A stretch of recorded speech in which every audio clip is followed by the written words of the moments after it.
Hey, Rex, sorry to be waiting. I was just reviewing the quiz, which you've just done, and it was kind of exactly as I imagined would happen. Okay, just looking through the questions that people have done well and the questions that people have done poorly. I fully anticipated that some people would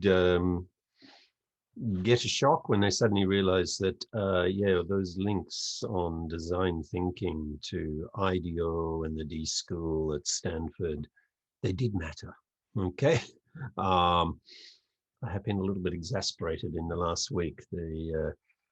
Some folks seem to be just focused on just the what's in the slides, and there's this very bad kind of Waseda subculture. Okay.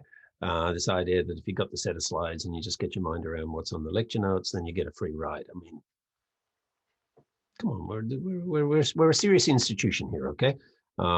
Universities have libraries for a reason. There is an expectation that you go to class and then you're galvanized into action and you get to a library and read. Now, of course, we're in a virtual age and things come to us digitally.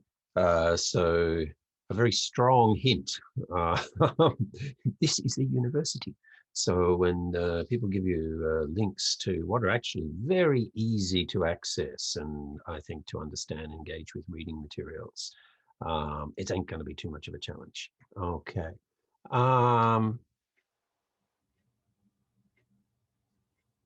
Right. Dick has asked me a question, and I'll come back to you very specifically about that. Right. Okay, I'll check that.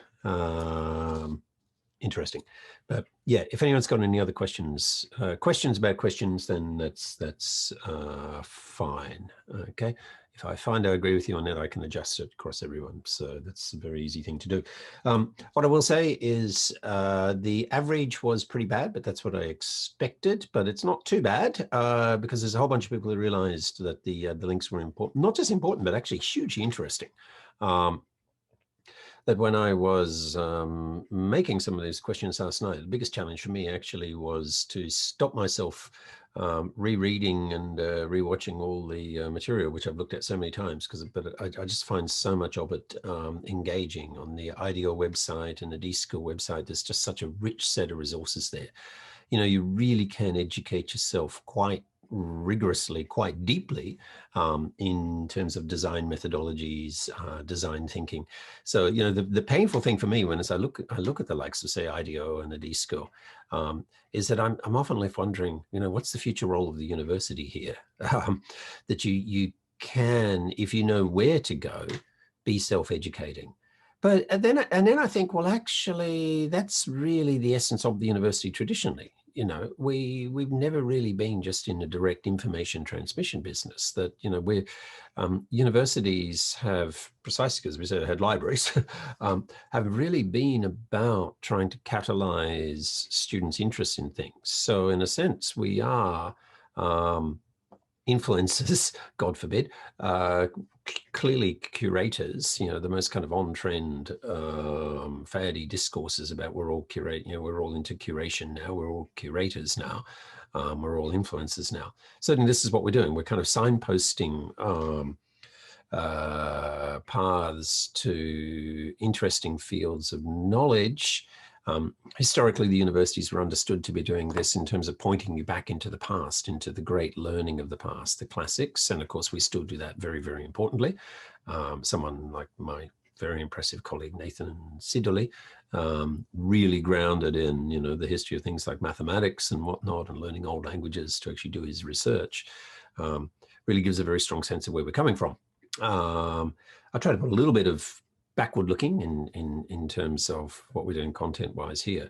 But this of course is trying to be very contemporary and near future oriented. But sometimes it's like pushing on air, what is something that's on trend, got currency in terms of the practice of communications after 3 or 4 years becomes a cliche, you know, and we'll see some examples with, you know, gaining attention and conjuring crowds and whatnot. Those things, well, first of all, because of COVID, aren't really acceptable anymore, but also they have become, you know, a cliche in just a couple of years. So bit of a and talk about cliches, I'll use a cliched expression, a shout out to, you know, a thanks to, I've got just a bunch of names very quickly wrote here. Komichi, Akari, Hinako, Marin, Hana, Aline, for example, all of whom have done very well here, and I see really actively engaged. And, you know, one of the things is so often the case in universities and professors, although they're often less explicit to students about this, you see the names and you think, yep. If you'd asked me to come up with a half a dozen names on a bit of paper in 30 seconds, who's going to pleasantly surprise me with this score, it would be no surprise that I get pleasantly surprised. Those of you who are on the other end of the score, though, don't worry. I see a few very good names. People have been very actively engaged with the course who got lousy scores. I completely understand that you have great demands upon your attention, that sometimes you just end up with a crazy confluence of things to do, deadlines, or maybe, you know, something happening on the personal front and all the rest of it. I never come to conclusions on this because just unfortunately the path in life is never completely smooth, and sometimes a whole lot of bad stuff just kind of converges, or sometimes just a lot of good stuff that all seems to converge around the same time. I'm actually in the midst of that. So I scarcely slept for a couple of days, and I'm just keep thinking of the wonderful scene in the film A Single Man by Tom Ford. Actually plays a university professor who's planning to kill himself. So maybe a kind of resonance. And he wakes up looking just in a really bad way. And he's one of those people who doesn't do mornings well. And he kind of wakes up and looks in the mirror and says, just get through the goddamn day. Okay. So we all have those kind of times. So I understand if you haven't done so well. Okay. Right. Marin has asked me exactly the same question that Nico asked me, so I'm going to go back and revisit that. There may be a mistake there with the description was define problems versus wicked problems. I may have got that wrong. Okay.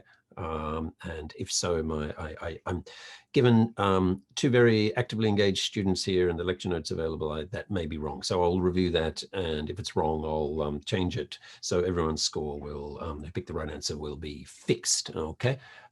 So I think it should have been actually ill-defined problems, not wicked problems. My apologies. You can tell the test was finally set up at a bit after 3 in the morning, and I hadn't slept the night before. So I probably misfigured the correct answer on the menu there. That's why. If anyone has any other doubts, any other questions about this, for goodness sake, speak up to me.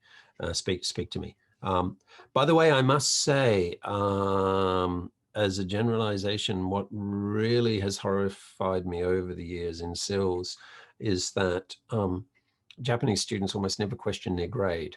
Some international students are very quick to question their grade. And so I always live in a real fear that despite double entry data, I sometimes got it wrong and someone has been so innocent that they blame themselves. Okay. So if you really feel a big iwakan over something, please don't hesitate to speak up, because mistakes do happen. We're trying really to minimize the mistakes, but I may, in fact, it looks like I may have made one on this. Okay. Yeah. At very least, the question hasn't been very clear. So look, I'm seeing 3 good students who are asking about this. So I'll make a decision straight away without even having reviewed it. I will make both ill-defined and wicked correct. Okay, so either of you, anyone who picked either of those will get the score. Okay, because this is I probably had a clear idea in my mind that didn't translate into the text. So this, by the way, is a good lead in to talking about why we prototype things. We often have a very clear sense of what we want to say. One of the huge problems is when we read anything we write, we don't actually read what we wrote. It acts as a cipher or a signal or a sign to what we wanted to say. Okay. So the mind, because we're so overwhelmed, our constant demands upon our attention. Remember the book chapter from me that was published last year that is at the top of the feed there is called Creativity Under Attention Scarcity. So I kind of get the theory, the research on this. So our brains are always taking shortcuts, and for the most part, those shortcuts work extraordinarily well for us. It allows us to process so much. The problem is we become incredibly bad at finding our own mistakes because it's very clear in your own head. As soon as you see just a few words or something, you remember what you want to say and you assume that that's what you wrote, but often we don't. One other thing you can do, a very interesting thing, and this is also why it's a bad idea to do all caps when you're trying to get people's attention with text, is that try covering some text and you realize that actually our eye, when we read, is not actually seeing fully formed letters. That actually our eye is just looking for the kind of the rise and fall on the top of letters and recognizing the patterns there and discerning words, and also actually jumping significant areas. We tend to, if you leave a lot of your prepositions out, for example, as some non-native speakers do, it doesn't really damage the meaning very much because unless someone is meticulously editing, then they'll challenge you. Just simply because our brain is completing it. It's, the idea for those autocomplete that you now get in Gmail, for example, constantly, or on your phone, which sometimes gets you into trouble. I think there's a bunch of bored people at Apple who are really messing with people's minds on that sometimes, some of the way the autocomplete, you're like, oh my God, what have I just sent to people? And you have to go back and do corrections. But all that is just simply a programming extension of the way the human brain works, actually. And if you cover text a fair way up, it's remarkable how much you can read, even when 2/3, 3/4 of a text is covered. Okay. Right. Okay, the ambiguity and whatnot. Okay. Okay. Rule's got another question for me too. Okay, about how you could argue for another one as well. Let me think about that. I'll review that. Maybe you're kind of right. Maybe not. I'll think about that. But interesting objection. By the way, when I was a grade 5 student at Sunbury State School in Maryborough, a little small town, my teacher got annoyed with me arguing about alternative possible correct answers, and he said to me, "You're a bush lawyer," and threw me out of the class in exasperation. Which, when I told my dad, he laughed uproariously because Dad was a teacher in the town too and knew him very well from the pub, and kind of thought, yeah, well, probably you were right, but you're probably annoying too. Later on, I heard that my teacher actually accidentally set fire to his own boat while he was in it in the middle of the river and had to be rescued. So that kind of vindicated my sense that he wasn't always the most on top of things kind of guy. So maybe I'm in that category as well. Okay, what I want to do now is, I said the average, 11. Okay. Yeah, just final thing, just reiterate the recurrent theme whenever I'm giving feedback on quizzes is I am a catalyst for you to follow leads of things I introduce you to. I hope, for instance, that when people read the first few pages for the Kelly Brothers Creative Confidence book, then where it, I think on the 3rd page, it talks about Sir Ken Robinson and the most accessed TED Talk of all time, Are Skills Killing Creativity? Thank you. Thank you. I was just about to ask for that, and you're doing it. Good. Good. Okay. Great. This is good. Self-policing crowds. I don't even have to ask. Just do your own attendance. Wonderful. And it only takes one to do it. So the classic one there is, that was mentioned very clearly in that book, the most viewed TED Talk of all time. Now, if you're of a curious disposition, if you're a curious person, and probably inclined to get off task because you're curious, but that's all right. I hope that the first thing you did as soon as you read that was to actually go straight to YouTube and watch it. And if you do that, then if you did that and then you ended up watching 5 other talks by Sir Ken Robinson and a whole bunch of other things that popped up in the YouTube feed, don't worry that you don't have a lack of concentration, you've got no task orientation, and that, you know, your future is grim. Far from it. It is following the bird walks. Okay, the birds will follow the trail of, you know, the bird crumbs or whatever, or golf in lots of different directions. That is actually a sign of the kind of attributes that really make you perfectly suited to the future. This kind of open-ended curiosity and a high level of intrinsic motivation.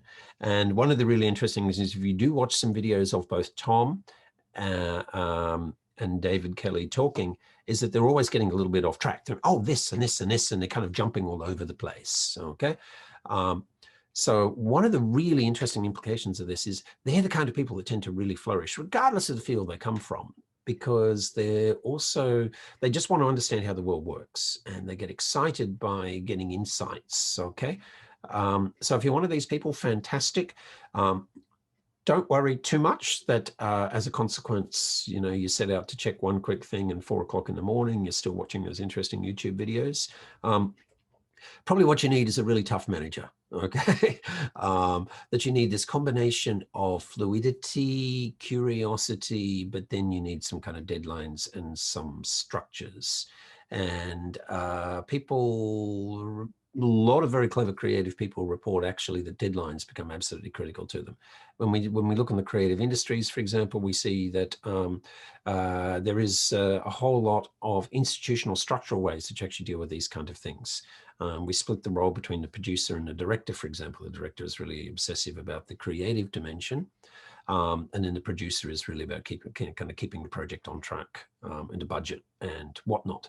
And so all organizations that value creativity in a high kind of way try and strike this, okay? And if you think of in the creative industry, such as with artists, typically the artist who needs their space, needs their isolation to find their own voice, but also needs influence of others. They have this tension between being connected and being focused on what they're doing. But they also need fundamentally deadlines, because they start to do various bird walks, various creative explorations in their own head and with their own form and their own materials, so with the problems they're working on. And so locking yourself into a solo exhibition, or in particular, having a gallery manager who represents you, for example, a dealer who represents you, becomes a critical source of discipline. You know, a lot of artists release their pictures still wet, okay? One reason why at galleries they don't want you to approach the art is if you lean on it, literally you're going to come home with some of the art on your jacket, okay? Because people have been rushing to get their work done at the last minute.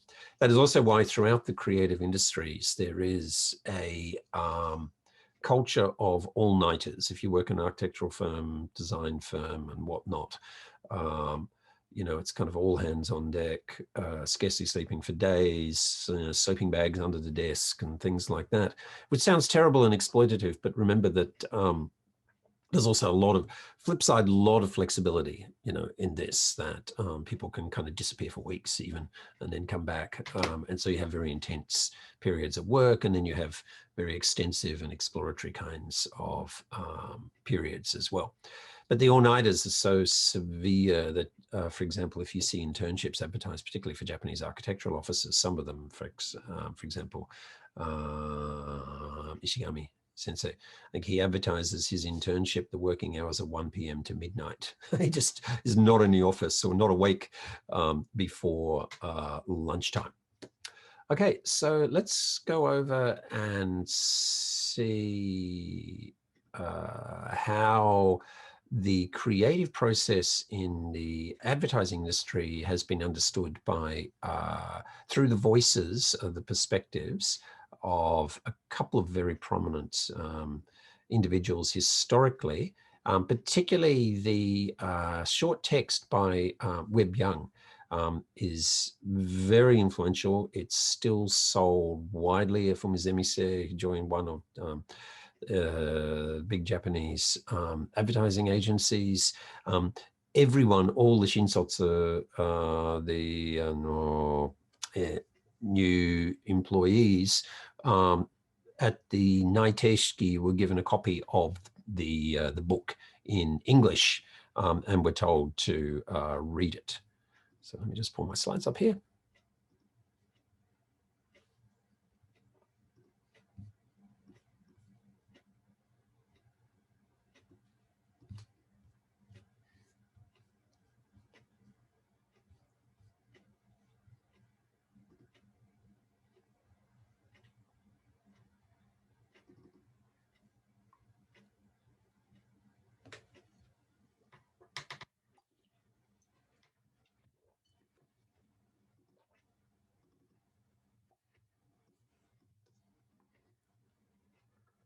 Bear with me just a moment. File's taking forever to open on me.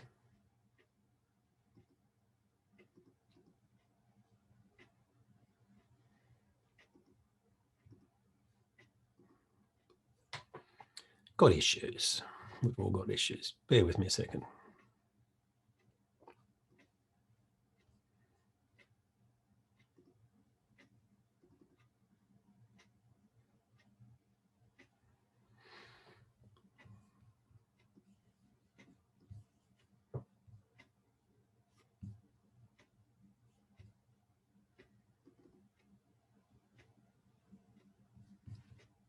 Okay.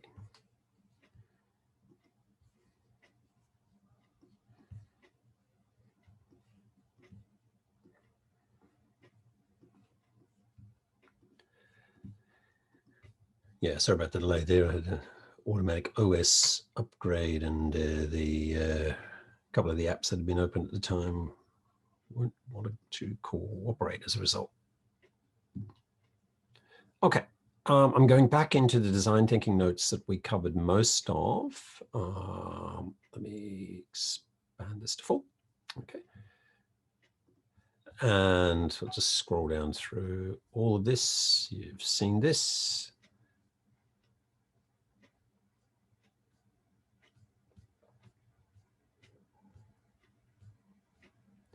The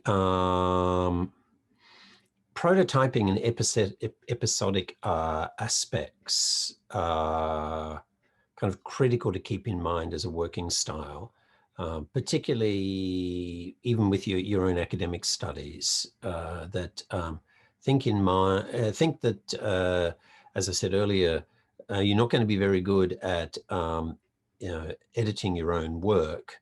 For example, so what you're going to need is to give yourself a bit of a cooling off period. You know, the all-nighter, the intensive, the deadline can be extraordinarily good in terms of the forced march to get something done, and you can sometime in a significant way get flow. You just get this incredible concentration where it comes so well. There's a very famous book actually on creativity by a Hungarian-American leading scholar on creativity and the psychology of creativity. His name is just, don't ask, well, I could spell it if you forced me, I'm not going to. Csikszentmihalyi. Took me years to learn to pronounce his name properly, and with the assistance of a Hungarian academic friend, Csikszentmihalyi. And his book is called Flow, and I recommend it to everybody, or at very least you can find summary versions of the key thing. There's a whole lot of articles that talk very specifically about this notion of flow, that time tends to fall away. You really get in the moment, in the mood, and you're performing extraordinarily well. Whether there's high performance athletes, creatives, or whatever, flow is the ideal. It's very often a rarity. It's quite rare that you can achieve that, but part of the challenge of being any kind of high performing professional, or just in any role, is to have a very strong personal understanding about under what circumstances you work better. Under what conditions are you more likely to get flow, to get in the moment, to get the right mindset where you're very productive. Some people need a lot of order. They need to have a very tidy desk. They need to have things arranged. They need to have a conducive environmental space. Some people don't, okay? So it's really a lot about experimentation to find out when you're doing well, when you're not. We generally know that sleep helps. You can force march for certain things, but it's not really sustainable. Those of you who are very active in sports, for example, know that if you're not getting your rest, and certainly if you've been drinking and things like that, no matter how hard you train, you don't get in the zone effectively. That said, drinking and all-nighters and a whole bunch of things actually can be part of a process of forcing the pace of creativity. And in that book chapter that I've put at the top of the course feed, I explicitly discuss a very contentious issue in the creative industries, and that is the design forcing of the pace. We see, obviously, in the art world for a long time, people have abused substances, whether they're drugs, mind-altering drugs, such as LSD or whatever. High rates of things like heroin addiction that we know in at a certain time.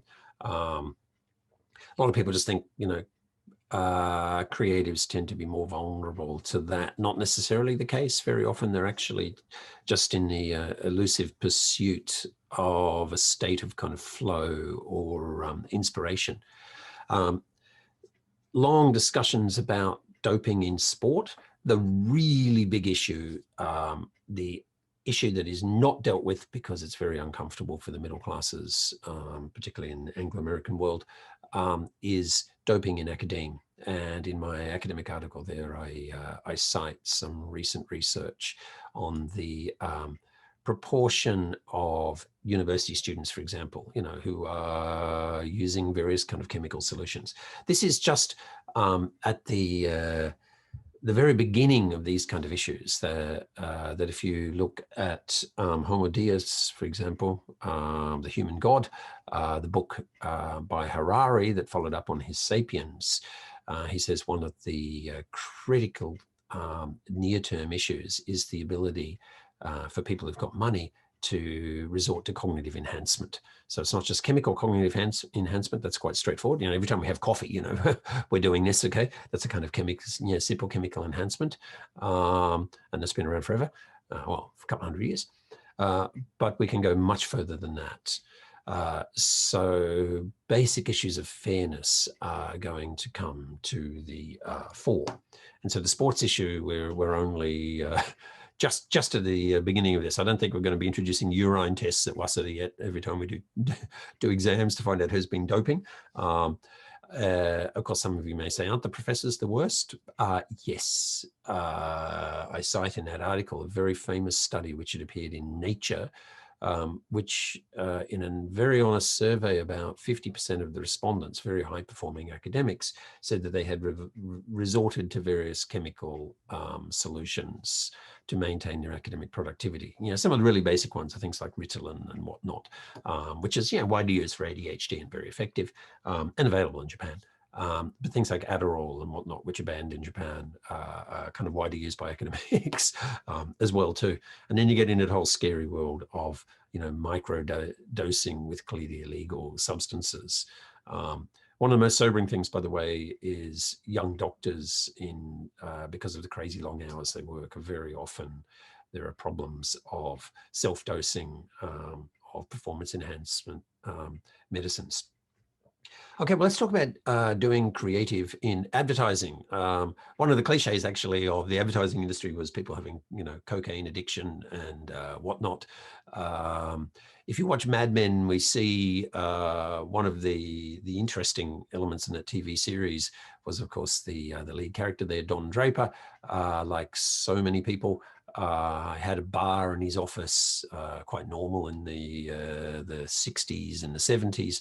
And whenever there are difficult issues, just, sculling the very good whiskey, for example. Now, I do know I have a bottle of Okinawa rum on the shelf behind me here, but that's primarily because I love the label on it, okay? And aesthetically, it's very, very nice.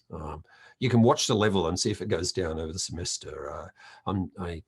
I have one or two drinks normally every day, but I'm never a heavy drinker. Okay, we want to talk a little bit about advertising copy. I think we all get our minds around this. Is one of the reasons why we're drawn to this field in the first place. There are commercials that are very engaging and interesting for us. So within the advertising industry, people obviously work quite intensely, often to quite short deadlines. There are two dimensions. There's getting the work in the first place, the pitch, trying to get clients of considerable status that will boost the standing of your agency in the industry. And then there's the doing the work, normally under considerable pressure. So one has to be creative, but it can't just be creativity for creativity's sake. That checklist we had on how you had to draw the attention and have resonance, emotional engagement with your audience, by your audience, the engagement by the audience with your message, which then leads to action by your audience, that is to buy the product, for example. Okay, so there's a very clear set of performance indicators that we can apply in the advertising industry. Does this campaign resonate so much that you actually see a boost in sales or not? Historically, it's been difficult to unpick the effects of, say, broadcasting advertising, just some television commercials and in sales. Of course, the ad agency will always say if sales go up, that's because we did a great work on your campaign, but there may have been other factors at work. Digital communications and particularly online sales, selling of content which can be delivered instantaneously, for example, gives much clearer metrics. If you change the message and sales shoot up, then you've got a very good feedback mechanism. It's easy to overlook the fact, though, that historically we had a very similar thing. In America, historically, a large proportion of sales were sold through mail order catalogs. Indeed, some of the very big names like Sears Roebuck, for example, that in department stores, they started life as catalog sellers. And so a lot of the wisdom in terms of clever writing of copy, advertising copy, came from people who were literally sitting there writing the copy for catalog sales.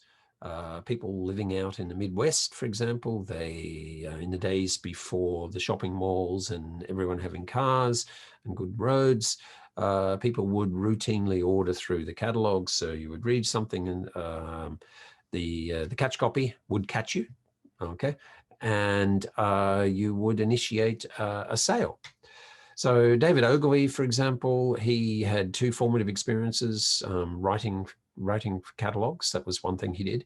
But also I think he had probably the job from hell, his first job when he was in Scotland, trying to do door-to-door sales to sell, I believe it was kitchen stoves.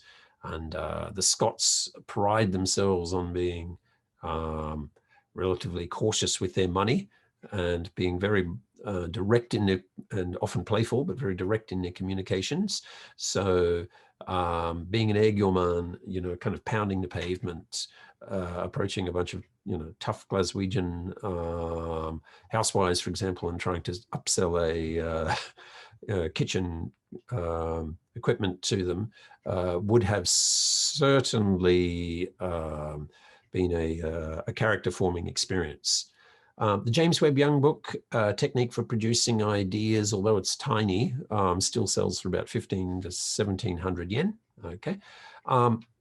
Let's briefly look at Webb Young. So He is very much focused on ideas that sell. Okay, this is the critical thing. So the ideas, the generation of ideas is absolutely critical. Okay. He's also writing in a way that reflects a particular spirit of the 1950s and 60s. So the 50s and 60s in America is this great belief in science and rationality, and that if you just uncover the formula for doing something, you're going to do very well. Okay, so the world has a series of problems out there that are problems eternal, and we find the concrete solution, the truth. Now, this is right from the summing. I said this is different from design thinking. This is one of the questions on the test there. That design thinking says that there are actually multiple approaches. Okay, and each valid. But that you have to work through the full implications of your particular approach. So there isn't just one perfect answer waiting there, okay? But in this environment in post-war America of optimism about science and scientific management, if you wanted to sell a book, even if you knew that it was very intuitive, very shotgun techy, as his work is, it's not kind of grounded in kind of rigorous social science, scientific methodology, you still have to kind of present it in those terms, okay? So as he says, okay, in the production of ideas, the mind follows a method which is just as definite as the method by which forwards are produced. So he's really kind of overstating it. But that's what audiences wanted, okay? Still today, we see this if you're writing some of that annoying clickbait stuff, you know, the 5 workarounds that only 4% of people know, you know, blah, blah, blah. You have to create a sense that you're going to give someone a head start, that it's relatively easy to do, that in 1 or 2 sentences, someone can solve a problem and get a jump on, get ahead of other people. Then all of those things are powerful kind of hooks, okay?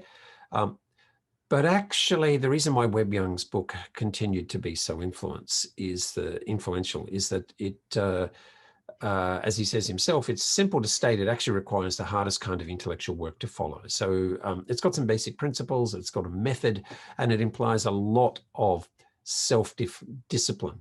And much of the method has parallels in the approach to design thinking, to empathetic insight, to ideating that we see from the Kelly brothers, from IDEO, from the D School, okay? First principle, he says, is that an idea is a new combination of old elements, okay? And that just sounds really simple and yeah, whatever at first pass. But when we think about it, it has really profound implications. And we'll see further on this, like all really good insights or good descriptions has remarkably expanding kind of properties, the implications here, old elements, which means, okay, a good liberal arts education or an intense curiosity of, you know, mining the richness of human civilization, you know, for insight, for extant elements, and bringing a fresh twist on them. Is a significant part of a creative process. You know, the fashion industry works like this. You know, Balenciaga, these days you see Balenciaga everywhere. He would have been horrified himself. But, you know, his name is on all these black caps with, you know, white letters. But, you know, he famously said something like there's only 17 ways to cut a dress, I can't remember the precise number, 20, 17. His mother was a dressmaker and he was extraordinarily good at what he was doing because he helped his mum. But what we know, though, is that there's infinite variety, and the creative industries, we talk in these terms, that, yeah, the basic options for making a dress are kind of limited. But when you introduce a huge variety of materials, of prints, and whatnot, you know, fabrics, and tweaking the form, then there's kind of, you know, an exponential expansion. Don't know if it's infinite, as Richard Cave said, but there's an exponential expansion of potential opportunities to be creative. And so we see new combinations of old elements. And this is kind of like just the mathematics of passwords. You know, you kind of realize that you can take old elements and put them together in an astonishing variety of ways. And you channel something, and people can detect in a subtle sense, or maybe just subconscious, of the older elements, that they anchor in that, but you also give them something new, something fresh, okay? His second principle is the capacity to bring old elements into new combinations depends largely on the ability to see relationships, okay, and to see new relationships, to draw new connections. So what this means is you have to have the extensive, and then you have to bring it then intensively to focus on your particular purpose. Okay, so here's 5 steps of idea formation. You have to gather systematically raw material. Now, raw material is of several types. It's specific related to the product. You know, if you're going to be writing copy to sell Jaguar cars, for example, that's a very famous part of the plot line in Mad Men. Those of you binge watching it will know this, okay? So it has to be related to the product. You know, you don't want to be writing copy to sell a Nissan or a Toyota or a BMW or whatever without having bothered to really exhaustively familiarize yourself with what's happening in terms of the automotive branding and marketing space at the time, okay? You have to also know all about the target market as much as you can. If you're aiming to sell a relatively cheap car to young consumers, you really want to do a deep dive into consumer values and subsets and of values, subcultures and whatnot, so that you can meaningfully connect with them. In the Nissan case, for example, the Nissan Cube, when they developed that there, this was at the time of the whole kuruma banare kind of problem, people getting away, young people weren't buying cars, they were interested in social connections and virtual connections through phones and all the rest of it. And one of the observations was that students spend an enormous amount of time in their room and weren't actually connecting with people in the room. So you were just, in an analog way, they were connecting in a virtual way. And so then this prompted this idea of what about a car that is like a room on wheels? And then that led to all of the creative implications.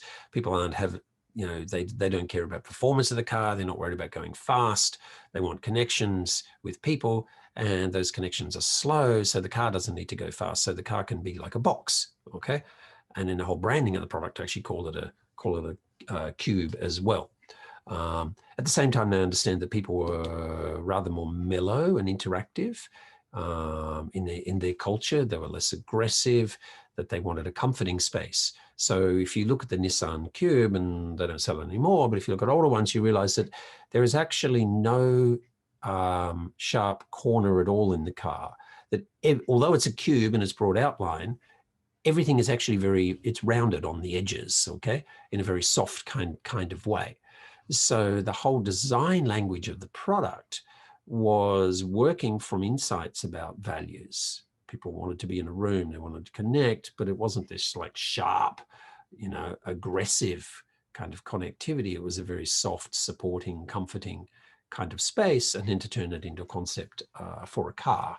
Okay, so you need the values, and then of course you need all of these other materials to kind of draw upon. Knowledge about the world at large to try and drive your creative processes. You have to work over all this material in your mind. You have to download all your reactions, your half-formed impressions, until you run out of all thoughtful possibility. The precise words of Webb Young. So you do this literally as an exhaustive process, and completely open-minded brainstorming, as we talked about with design thinking. And then he really emphasizes this is the timeout. Okay, so the doing thing for just before the deadline, you can really drive the creative process, but you can short circuit or truncate or cut off the very important creative process if you do things too close to a deadline. He says you really need to drop the subject, do something else interesting, take time out, go for a walk, have a bath, do something very different, play with your dog, visit your mum, or anything like that to take your mind off it. And his argument is, and there's a lot of actually research on the psychology of creativity, that your mind keeps working away. It's kind of like on the back burner, okay? You've got it slowly simmering. It's like putting a slow roast or a hot cooker, kind of meal on. You just leave it there, cooking away very slowly in the background. And then he emphasized this notion, this kind of eureka famous thing, you know, got in the bath and the bath overflowed, eureka, I've got a displacement effect, blah, blah, blah. Okay, the famous story. When you least expect it, expect it. Okay, that's not his words. That's my younger brother's words, because that's when he used to attack me violently when I was not expecting it as a kid. Because he thought it was funny, okay? Or when we were playing games and whatnot, he and my cousin would say this as well: when you least expect it, okay? So a decent turn of phrase. But the broader point here is that when you distract yourself, your mind goes into a different mode, okay? I only got a few hours sleep, and I was had a coffee, having a very quick shower, and then just had a revelation. It's like, a kind of eureka kind of moment, just on how to solve a problem. But here's the really important thing. When you have that kind of eureka moment, for God's sake, capture the ideas, okay? You've got to get it there. Many people say that you should put a whiteboard, or at least a marker that you can rub off, in your bathroom. So particularly in the Japanese case, you know, in the araiba and whatnot. So the problem is if it's completely water-based, though, it'll kind of wash away. I do know a whole lot of people, and I've done it myself, actually have a notebook quite close to the bathroom, because it's in that very relaxed kind of moment, you know, with hot water, or, you know, you get in there and you're like, sono gokoraku kind of shunkan, yeah, when you get in, nothing like sinking into a daiokujo, having a sense of escape, and then chilling there, and things that often seem imponderable, you know, an unsolvable problem, very often resolve themselves through the inkling of an idea, okay? Then you have to capture that idea, work really, really hard with it, resolve all the barriers to using it for your own purposes. And the great turn of phrase from Webb Young, and I think this is why this book, more than anything else, has continued to be so influential, is he emphasizes that good ideas have self-expanding properties. This exciting moment, it's like, no, we couldn't do that. We couldn't. Yeah, we could. And we could do this. No, why not? And then that snowball effect, you know, the growing sense of excitement amongst a team of people, for example, that, hey, you know, we've got a new take on this. We've managed to escape a trap. And it is a truly exhilarating feeling when you think you've found a key to solving a problem that gives you a path of action. And so then you get this rapid acceleration of action, because you finally have a path out. There are always going to be setbacks, okay? And this is why we really emphasize that it is an iterative kind of process. You will probably then at some point run into some seeming huge hurdle to say, I thought we had it, but it looks like we don't. Normally you're still onto something. You just have, you know, an unexpected hurdle that is going to require a creative solution to get around. Now, let's turn to David Ogilvy. He's written, he wrote several things, Confessions of an Ad Man. And this, however, is from a letter that he wrote to someone, and which has been quoted in a number of cases. And it keeps getting picked up by the media again and syndicated. I picked it up from years ago in the Sydney Morning Herald, this particular version, okay? Someone wrote to him and asked him about his habits as a copywriter. So I'm just going to run very quickly through these. You have them yourself, but I think it's worthwhile communicating them. Asked about his habits as a copywriter. He says, they are appalling, you're about to see. I've never written an advertisement in the office. Too many interruptions. I do all my writing at home. Okay, good hint about work from home, okay? I spent a long time studying the precedents. I look at every advertisement which has appeared for competing products during the past 20 years. So a huge amount of preliminary research. I'm helpless without research material, and the more motivational, the better. So anything that is a really stimulus or impetus to him. Writes out a definition of the problem and a statement of the purpose which I wish the campaign to achieve.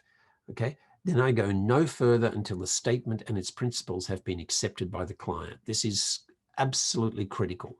Most of the conflicts, the arguments in any kind of creative industry, or professional services industry, between the client and the provider, come about because of shifting stories about what the client wants. Okay, maybe one of the fundamental problems, though, is even a very experienced professional client often doesn't have a full sense of what they want. Okay, let alone a capacity to completely articulate that. We see this routinely in architecture. The program, so the list of the functions that a building needs to serve, for example, you can come up in some sense with them. Waseda can identify the number of students they've got, the number of classes and whatnot, but it becomes kind of driven by the teaching spreadsheet. But there are lots of other functions that the university provides, and very often the program doesn't fully articulate a lot of that. So the architects, when they're doing their job, will be very deeply embedded in the experience of what other institutions are doing and how the spaces, the functions of a university, for example, are evolving. And they'll often come back to the client. But what about free student interaction spaces? This is happening a lot of places. Do you value that? Oh yeah, that'd be good. Oh yeah, that'd be good. Oh, that'd be good.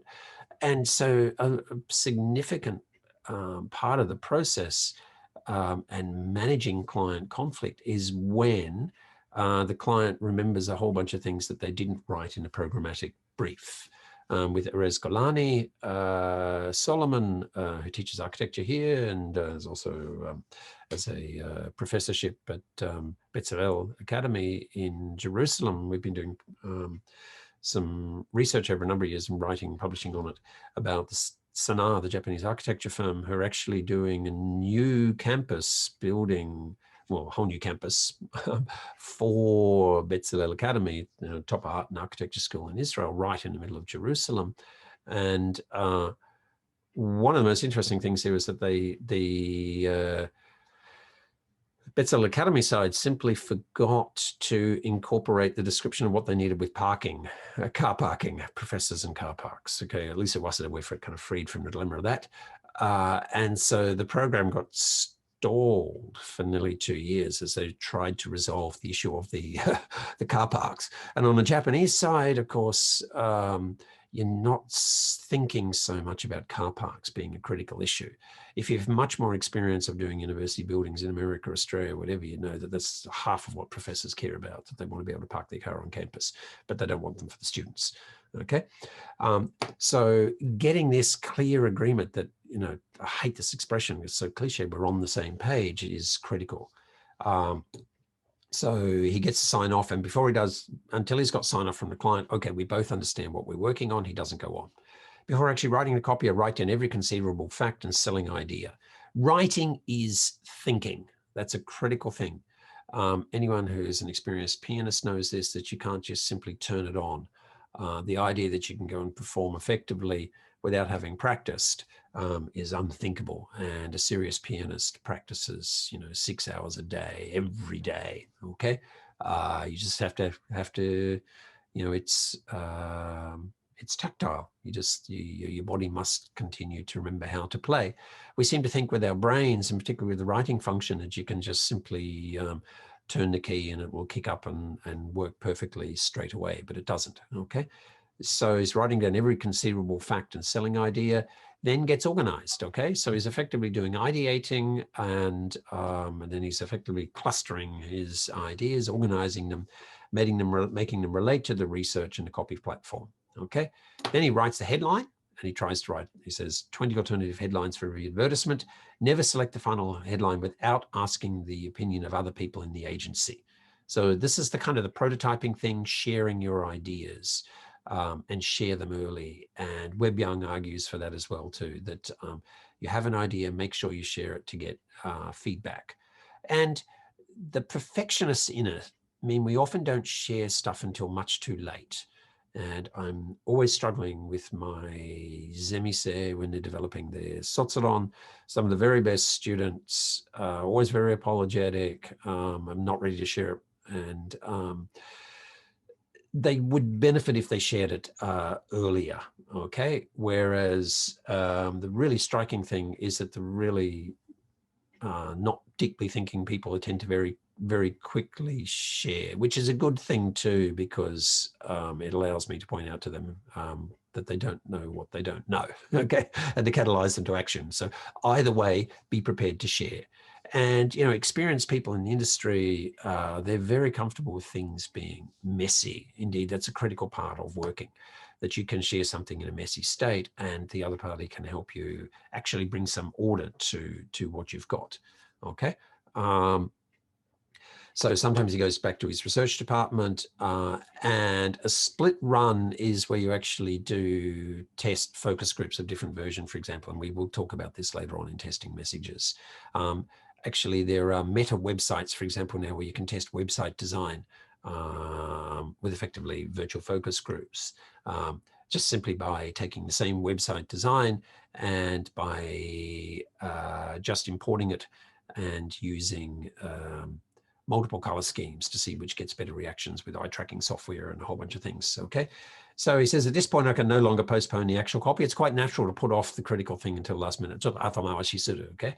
So he says he goes home, sits at his desk. I find myself entirely without ideas. I get bad-tempered. If my wife comes into the room, I growl at her. And he says it's gotten worse since he gave up smoking. Okay, so he gets grumpy, and that's quite natural. And creatives have their really difficult times. Okay, terrified of producing a lousy advertisement. I throw away at least the first 20 attempts. If all else fails, I drink half a bottle of rum. Now that's serious consumption. Okay, he's reflecting the spirit of the 60s here. I am a great rum lover. Quite obsessive about good rums, but I wouldn't have more than a couple of drinks max. Half a bottle is mind-boggling. That would kill me. Okay, and show how old it is. The gramophone, so the record player, okay, plays a Handel oratorio, whatever gets you away from the issue. Okay, he says this generally produces an uncontrollable gush of copy. Okay, so he gets flow, but is it good flow or bad flow? He says, the next morning I get up early and edit the gush. Okay, I take the train to New York and lived upstate, and my secretary types a draft. I cannot type, which is very inconvenient. I'm a lousy copywriter, but I'm a good editor. Okay, and he's editing himself. That's the critical thing. He says, I'm a lousy copywriter, but I'm a good editor. He has a very good, what we call meta understanding of how he works well, and he can describe it to other people. And so this is a striking thing about designers, that they are conscious about design as a process, and every single thing you work on is going to be different, and absolutely by definition, that's why you need the designer, but that you have your own particular methodology, okay? So he says he's a good editor. He gets to work editing my own draft. After 4 or 5 editings, it looks good enough to show to the client. If the client changes the copy, I get angry because I took a lot of trouble writing it, and what I wrote on purpose, okay? And there are several scenes in Mad Men where fictionalized character Don Draper kind of gets angry at the client as well too, and you can look at them yourselves. Altogether, it is a slow and laborious process. I understand that some copywriters have much greater facility, okay?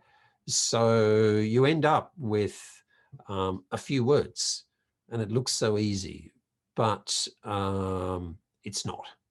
A huge amount of effort put into it. Academics will say all the time, and I've said this earlier, that when you run out of time, you write a long paper. When you have more time, you write a short paper. My PhD thesis was 140,000 words before it had a damn good edit, and it came down to 80,000 words, and it was a lot better. Throwing out stuff you've done is always painful. That's why I suggest whenever you're writing anything, create a parallel file with a title such as use later, okay?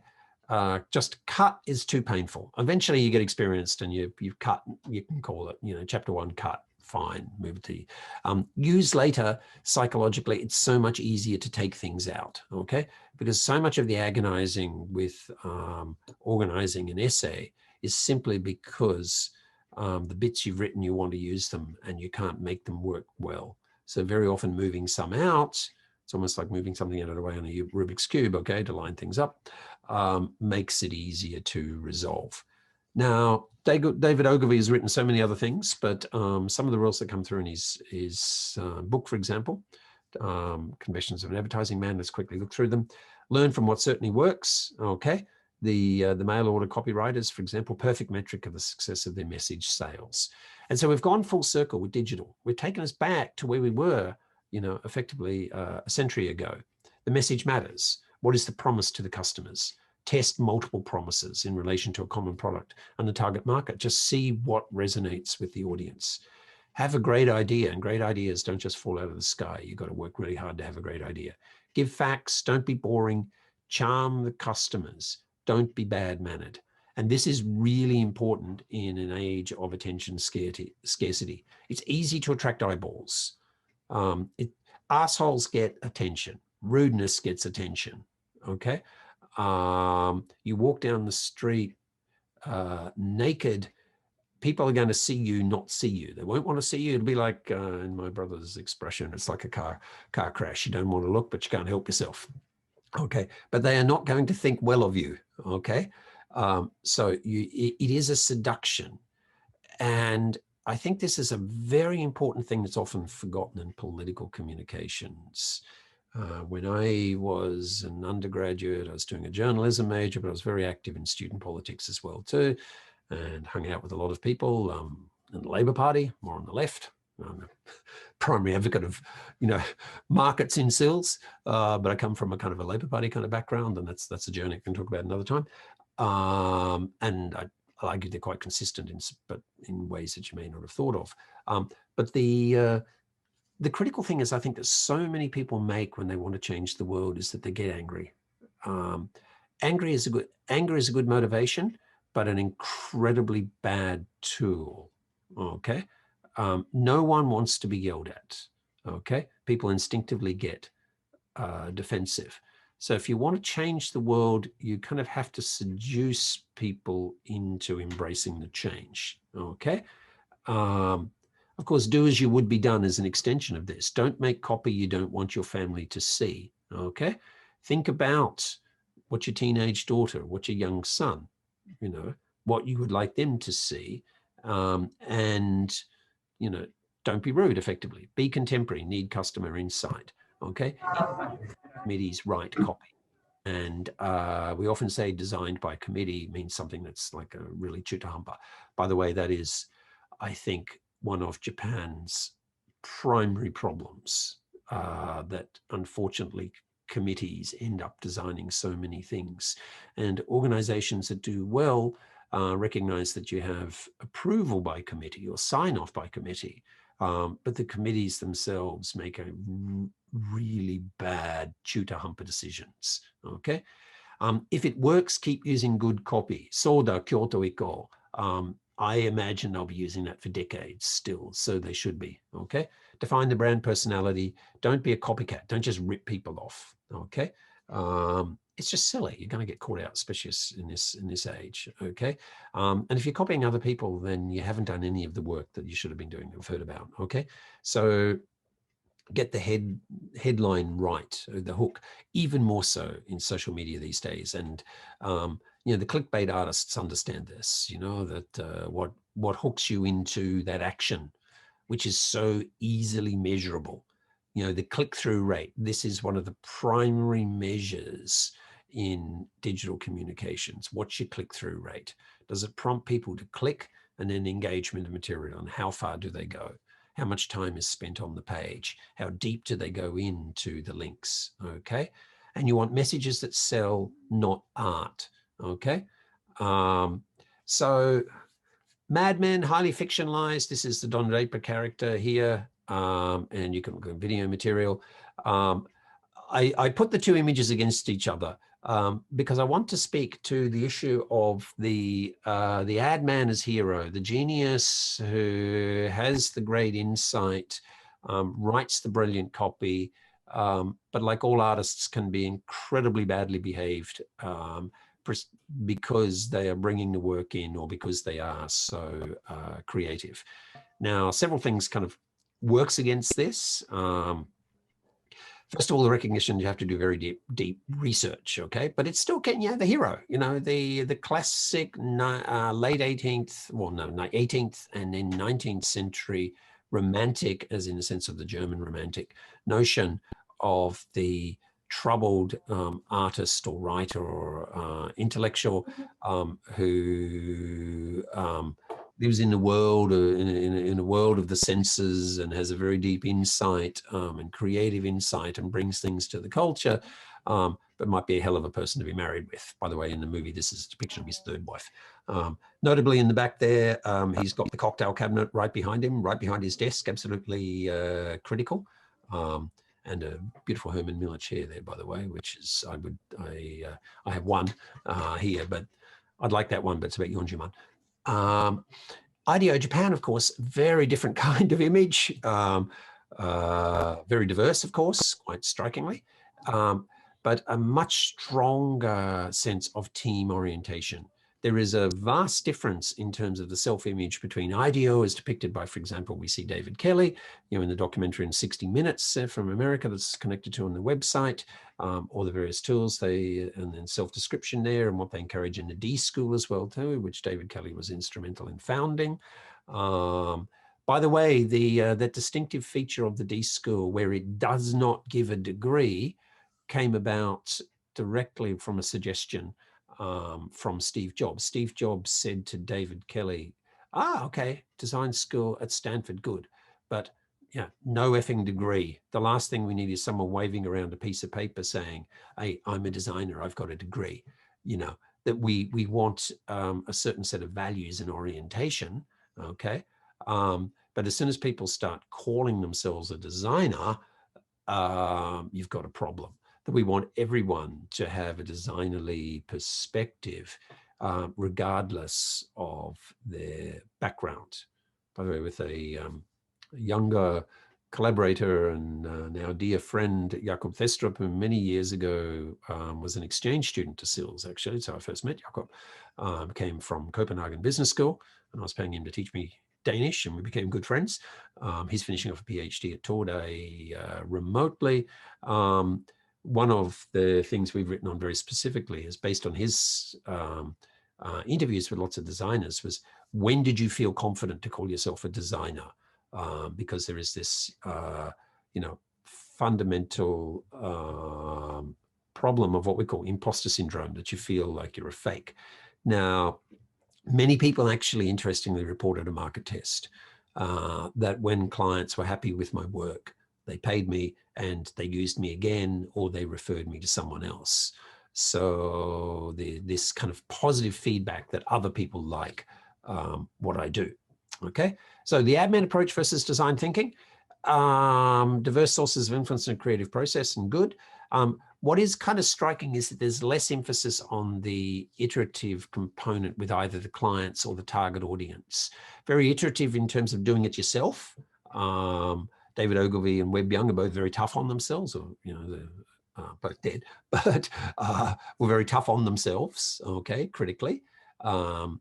So I say a one-shot creative process. That's actually not quite. I kind of regret that. Also regret the double brackets here.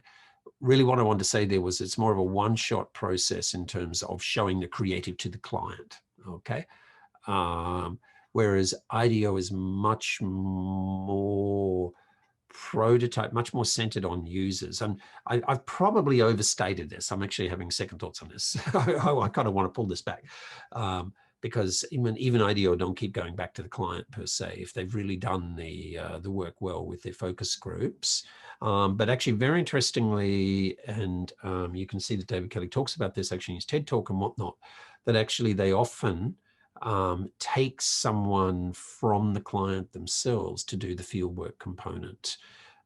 So effectively the client is involved to say, look, we see what we're seeing, okay? And that's why we're going to recommend this to you. So a very strong documenting of the process of gaining the insights, not something you just thought up, that is really driven by the data, by the fieldwork, for example. So one of the really striking things that IDEO was doing, and which now a lot of even consultancies are doing as well too, a lot of market researchers, is video capture. So short interviews with users or field-based interview and then editing it up so that you can kind of show to the clients the data on the qualitative data, which is driving your insight, okay? Just priding yourself in getting annoyed with clients who contest their insight and creative vision, okay? If it's just the precious creative who just, you know, is condescending, that's problematic, but certainly Webb and Ogilvy both emphasize the highly deliberative process that it is. And I'm sure in practice, most of the time, they would explain to clients the methodology that they have gone through. The cult of the creative genius, after Me Too and whatnot, we realized that there's been a very dark side to this, that by elevating the creative genius, we've often overly indulged badly behaved people. So personal attributes for design thinking. If there's one thing that comes through from everything that's on the design website, including a library of ambiguity and whatnot, being at ease with ambiguity, happy to work in an exploratory way, reflective, risk-taking, but also very much attuned to material culture, to be able to read and decode objects and visual communications with nuance, okay? Doesn't mean you have to go out and spend a lot of money, but at very least you have to be a window shopper and a real people watcher, really observe and kind of, map empathetically what people are into and why they're into and what value they're attaching to it. The emphasis on communications is very clear through the D School, but particularly communications using analogy and metaphor. I think there's a huge advantage in English for the very simple reason that English is it's very analogical, very metaphorical, like so yeah, Australian English is very playful for like this, I have to go, or he's already gone, he was off like a bucket of prawns in the sun, okay? So to go off the show. So a bucket of prawns in the sun. So someone he was off like a bucket of prawns in the sun. And this has been a playful element. So if you're constantly drawing parallels, and in some linguistic traditions or language traditions, communicative traditions, this is more common than in others. Japan has lots of kotowaza. The problem with the kotowaza is that they are all inherited. There isn't a creative component to them, okay? It is sometimes a useful communicative device, and we could have a debate about this, about whether Japanese really embraces the use of metaphor. We know this is one of the most powerful mechanisms actually for the creative process. And we see this in feeding into design. The Sydney Opera House is unthinkable in terms of the form of the opera house without an understanding of how the architect grew up, sailing in Denmark, Jørgen Utzon, and his father was master maritime architect. He was head of the two largest shipyards in Denmark, and designed a sailing boat for young Danish kids the design is still widely used today. So we often refer to the sails of the opera house. Now there's more happening there, and that reflects his journeys, and he traveled in Latin America and he'd been to China and whatnot. And so the opera house is up on this big platform, which is kind of a little bit akin to the Forbidden City or to some of the ancient cities in Latin America, for example. But he was clearly working with a range of visual metaphors, which led to that very distinctive building, okay? So we'll skip out of that. And now I want to turn, so this really is a bit of a forced march. I want to go over to redescription, and redescription is a methodology.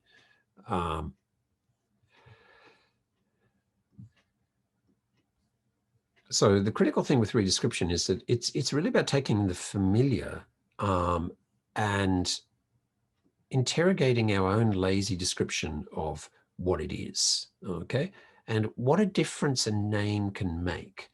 You know, the phone, as soon as the phone is redescribed as a handset, okay, it dramatically widens the boundaries of imagined possibilities for what this particular thing will do. It's a handset, right? It's no longer a phone. Phone privileges voice, okay? But of course, how many people do voice anymore? I was quite stunned to realize that I think I've had, excepting with my mum in Australia, I have like 3 or 4 calls in the last month, you know, but as everyone knows, our phones are hardly ever out of our hands, okay? So we're using them in so many other ways.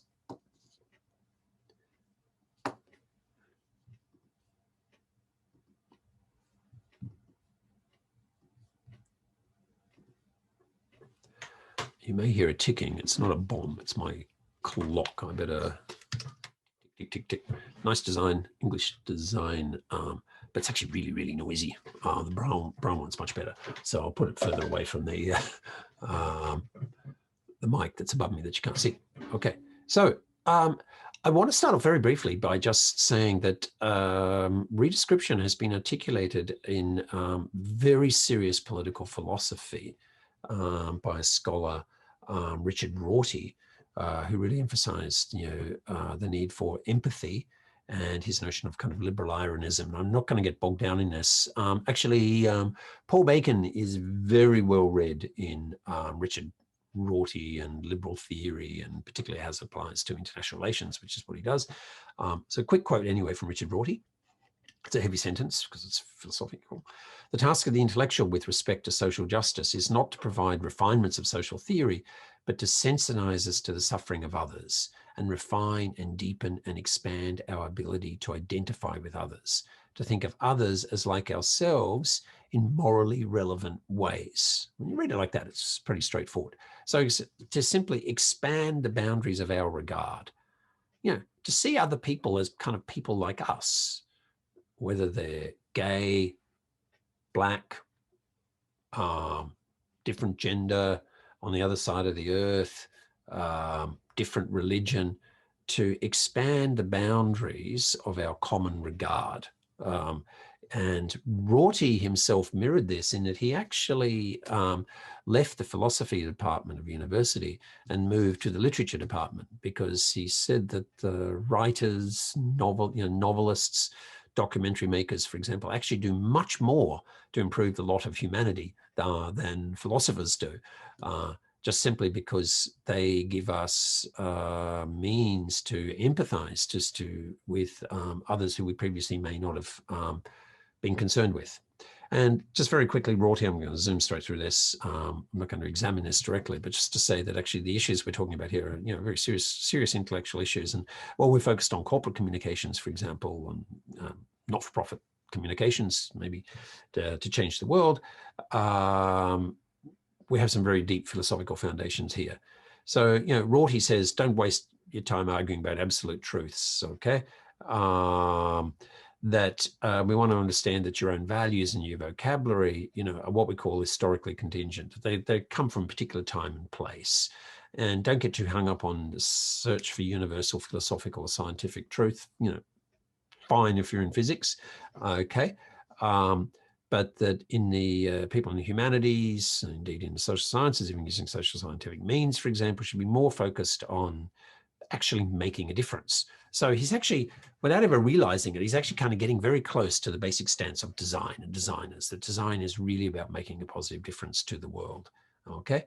Under some conditions, people can be very empathetic, but human beings are also very quick to limit the boundaries of their empathetic regard because they would simply be completely overwhelmed otherwise. I've already touched on this once.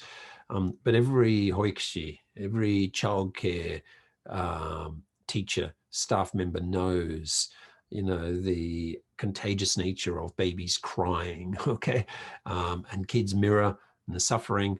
And literally you do your own head in if that you simply overwhelmed and felt acutely the suffering or the pain or the discomfort of everyone else around you. You could not live in a really big city.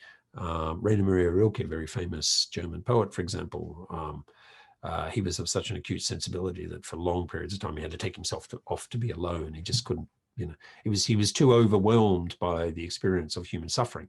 So human beings draw boundaries around themselves. They tell stories to themselves about why they shouldn't care.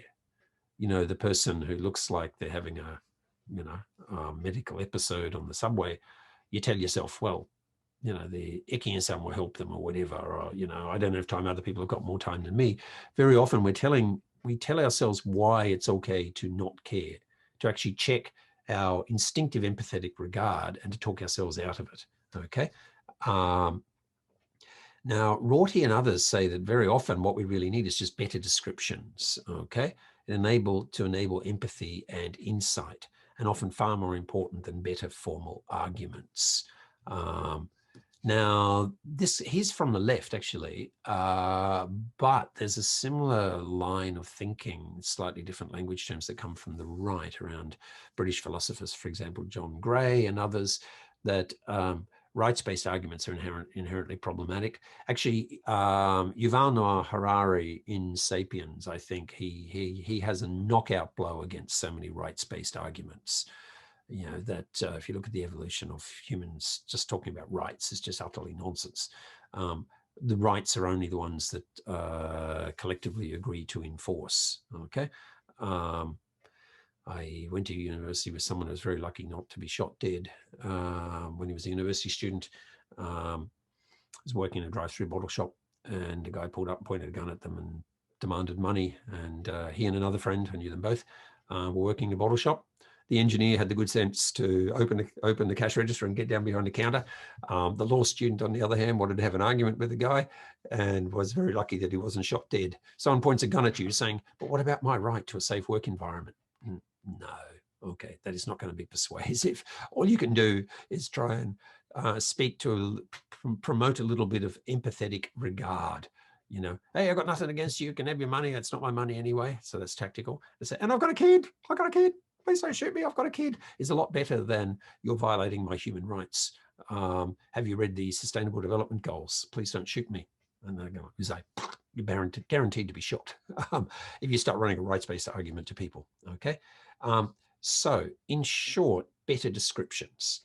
Now, that's on the really big stuff, empathetic regard. But actually, most of the time, most of what we do in communications, in trying to get creative and coming up with new products, for example, so the ideating, whether it's product development, innovation, or whatever, is actually taking really familiar objects and then just engaging in rhetorical re-exploration of what these things represent. Okay, so I've got a particular example here. Let's think about, you know, what a home is and what a kitchen is. These things that are so familiar. Kitchen, yeah, you cook, right? Kitchen's for cooking, okay? And a home, yeah, well, it's a shelter, right? You need a roof over your head, okay? And you need a roof over your head and you need to eat, okay? But is that all it is?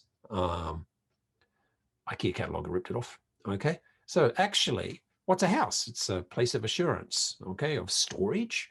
My mate Jakob lived in lots of different places, moved around all the time.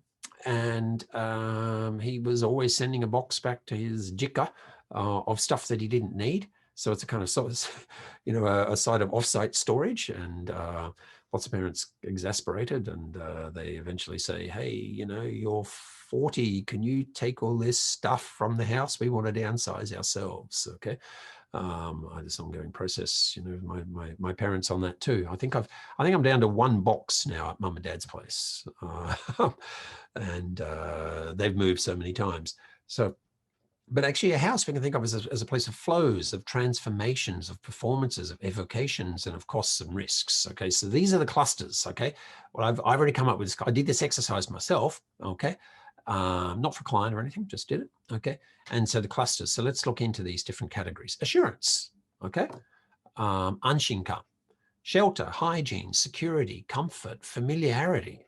You walk into your own space. What's the difference between being in a hotel room, you know, versus your own space? That's why I never got timeshare. You know, you can't put a picture of grandma on the wall in a timeshare, right? Okay, one person's grandma, and the assurance isn't to another. Okay, and so many things we do. We make cozy, comfortable spaces. Okay, that speak to us, and By the way, this is the bedroom of a friend of mine who married someone who had a flair for interior design. He already owned the apartment, and he was a surfer on the Gold Coast. Well, just a kind of relaxed Aussie boy on the Gold Coast, and I think he had a IKEA bed and a pile of magazines in the room and nothing. And then he went on a 3-week work trip, and he came back, and his wife had transformed it into the love nest, with a very nice picture from their wedding as well there too. Okay. So it was a kind of a before after. This is my friend Jakob's place in Copenhagen. Cozy, warm, let the light in, you walk in and it's just, hot dossur. Okay, storage. Okay, the Muji, people Mujifying their lives. Okay, Muji's great proposition really is this kind of standardization, that everything, kind of all the storage boxes all fit together and everything. So all these things, the larder, the stock of food, right? Lockdown, people go and panic buy and they have piles of stuff. There are still people now figuring out that they've got like a 10-year supply of toilet paper they brought in the panic at the beginning of the pandemic.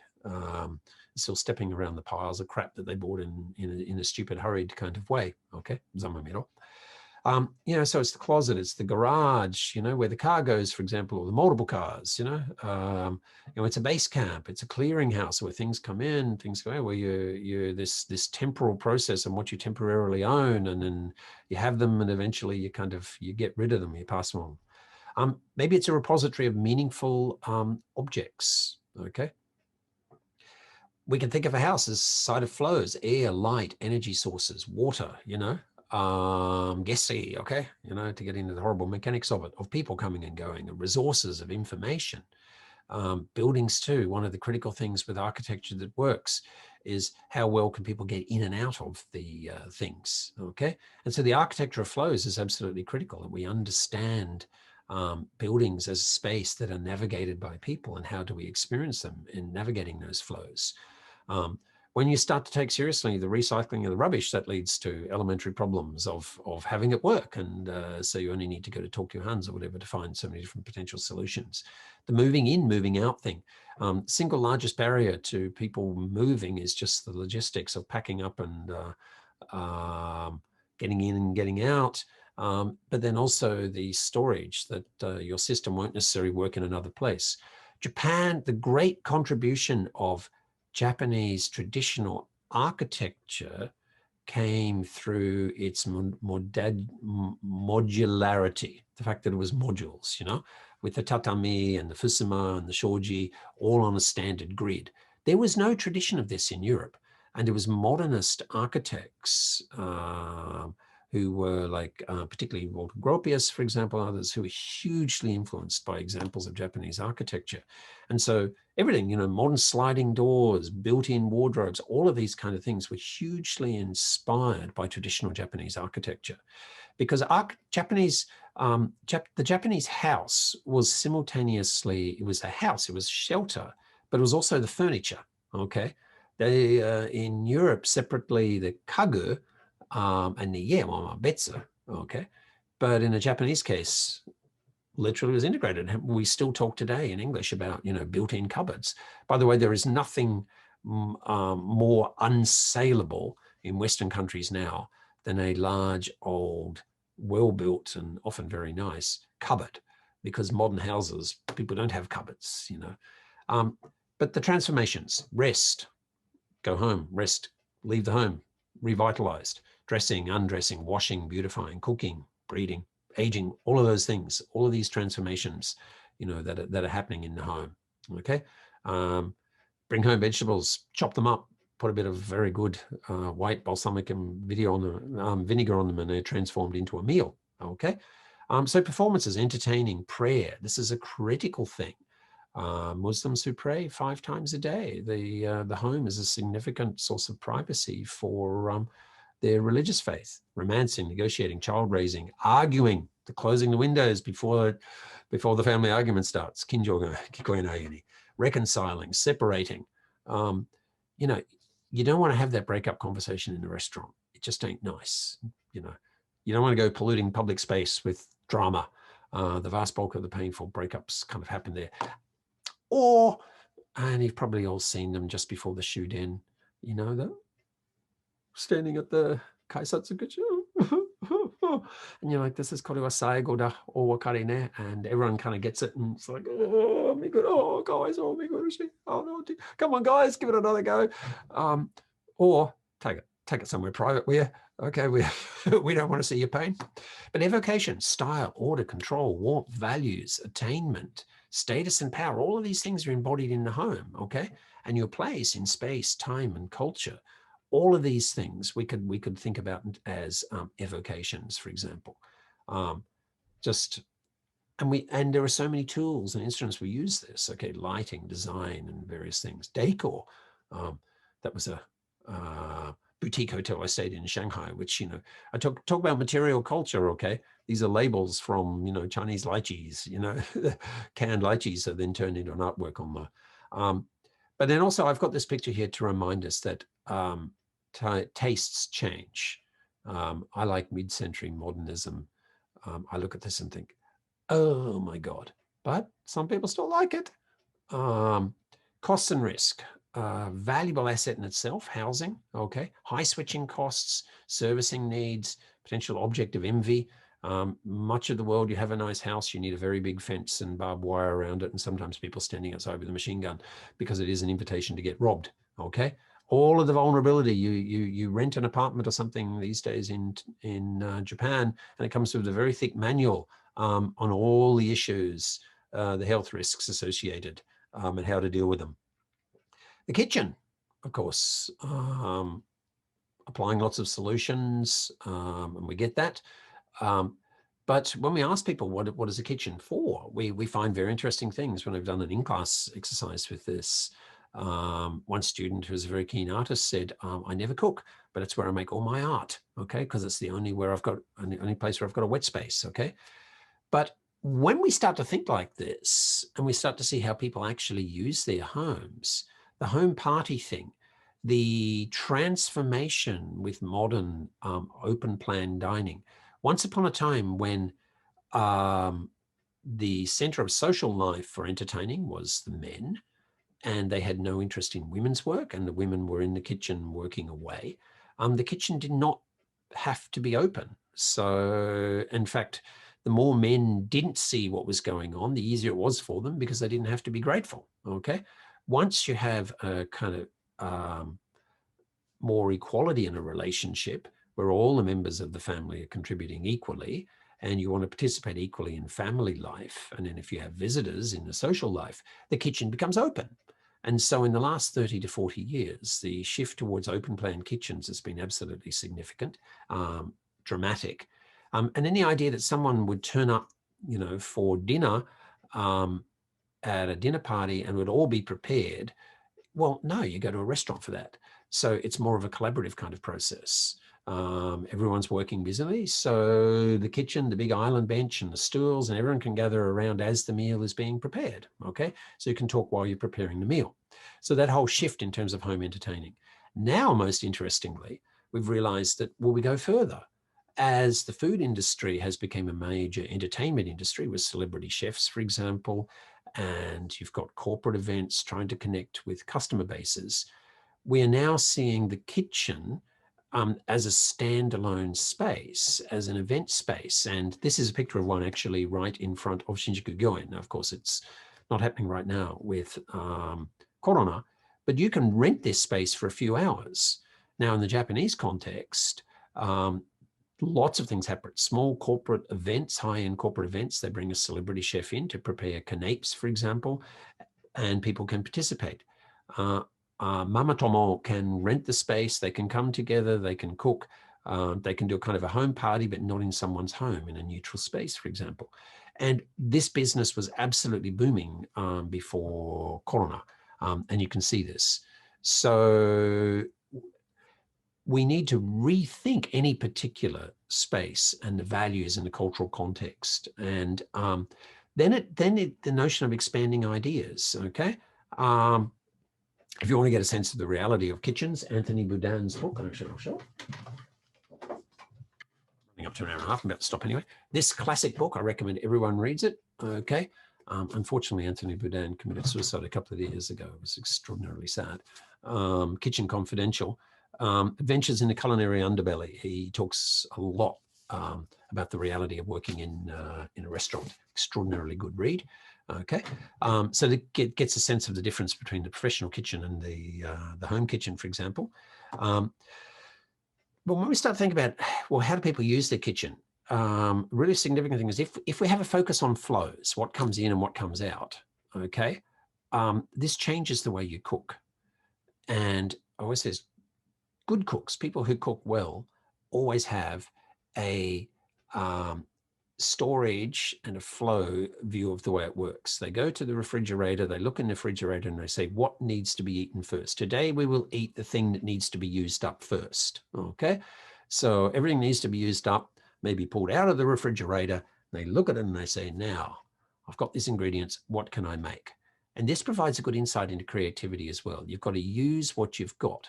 On the other hand, the person who buys the kitchen book, who buys the recipe book and says, I'm going to make this, and then they go shopping for it. It's driven by a goal rather than driven by the current stocks, okay? And particularly flows of things need to be used up. So, but every single cookbook that you buy is organized around dishes rather than ingredients, okay? Partly the need to have impressive images and whatnot is a factor in this, but people need or to be inspired by an end goal. So implications come from this, okay?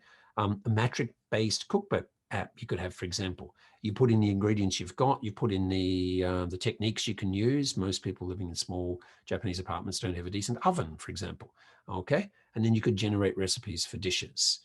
Now, there are several concept TV shows, such as a kind of like a Pimp My Fridge, where effectively you open up the refrigerator and you don't know what's there, and then you have to create something. That's the best test of someone's skills.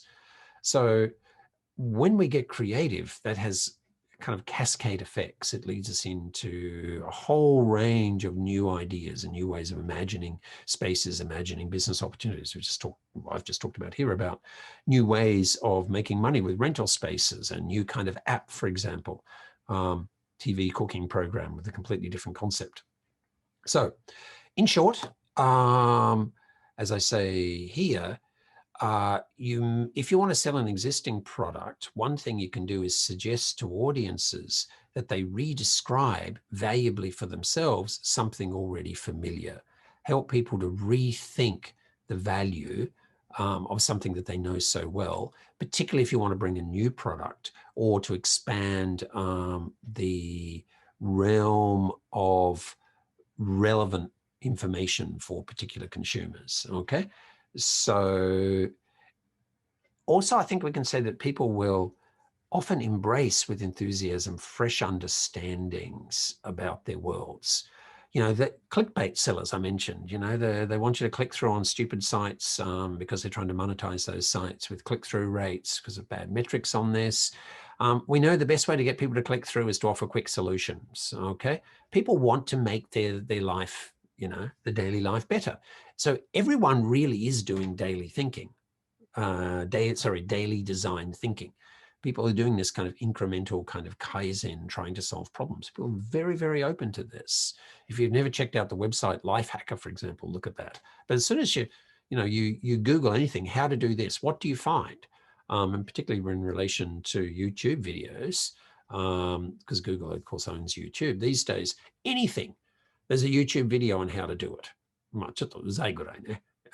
All you want is a simple, textual statement of how to do some simple function, and someone's trying to monetize a video on how to do a screenshot on Apple OS, for example.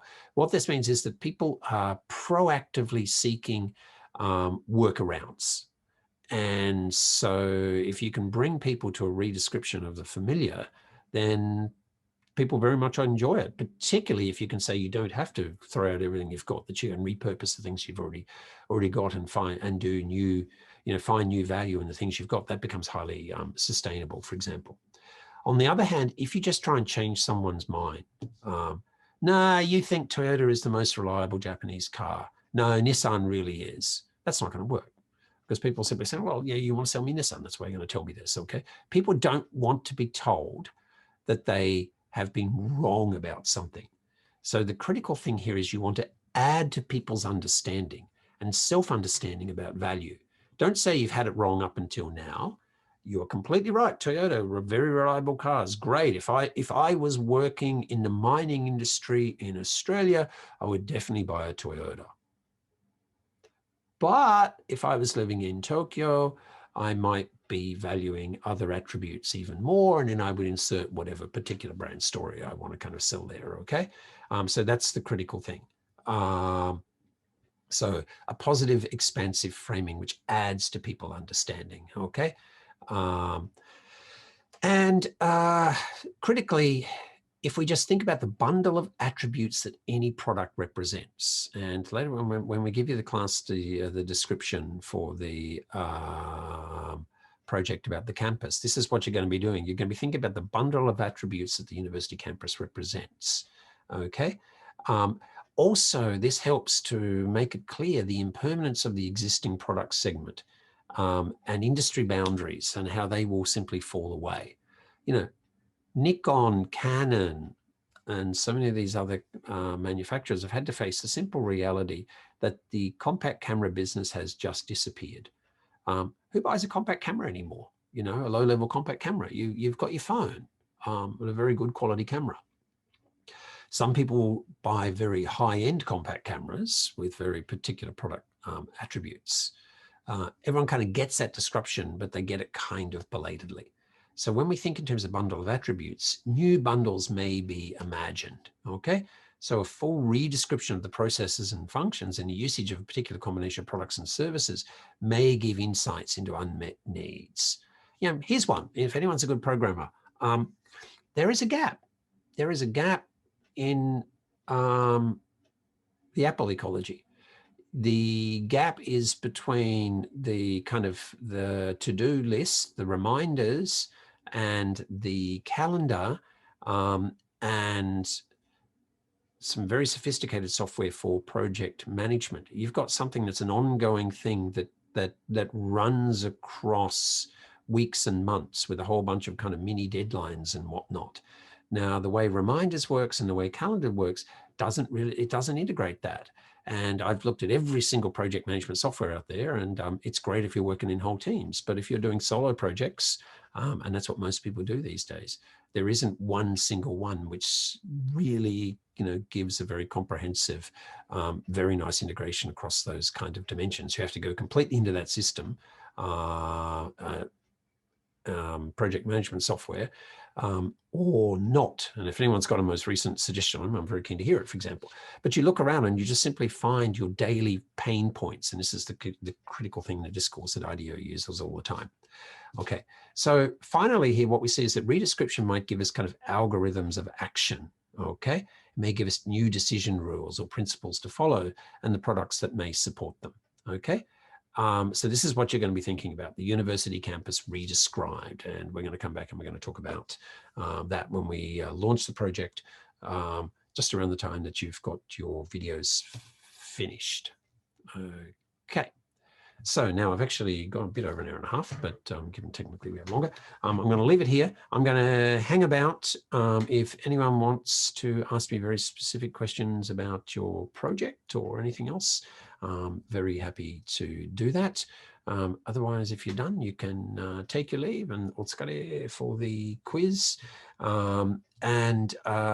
Just keep engaging with the materials that are linked to on the website, and keep healthy. Thank you very much, guys.